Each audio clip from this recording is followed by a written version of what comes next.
सर्वप्रथम भारतीय जनता पार्टीचे मी मनापासून आभार व्यक्त करतो। एक सर्वसामान्य कार्यकर्ता आमच्यासोबत मिळून मिसळून चालणारे आमचे मंगेश दादा आज एवढ्या मोठ्या पदावर बसले आहेत, त्यांचे पहिल्यांदा आभार मानतो। आणि रायगड जिल्हा परिषदच्या शाळांचा जवळजवळ 10 वर्ष विषय हा प्रलंबित होता। भरपूर आम्ही फेऱ्या मारल्या अलिबागला। 10 दिवसापूर्वी अध्यक्ष साहेबांना आमची कमिटी आणि भारतीय जनता पार्टीचे शिष्ट नेतृत्व भेट घेतली ऑफिसला आणि त्यांना प्रस्ताव दिला आम्ही। आणि जवळजवळ मला वाटतं 10 दिवसच झाले असेल, म्हणजे 10 वर्ष आम्ही ज्या गोष्टीसाठी लढा दिला होता ते फक्त 10 दिवसांमध्ये पूर्ण केल्याबद्दल आम्ही भारतीय जनता पार्टीचे तसेच मंगेशदादा वाकडेकर साहेबांचे मनापासून आभार मानतो।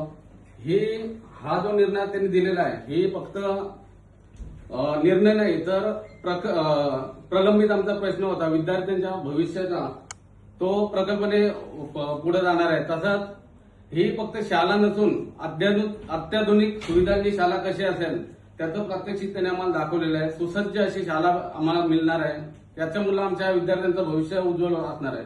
त्याच्यामुळे परत एकदा मी त्यांच्या मनापासून आभार मानतो आणि थांबतो। धन्यवाद।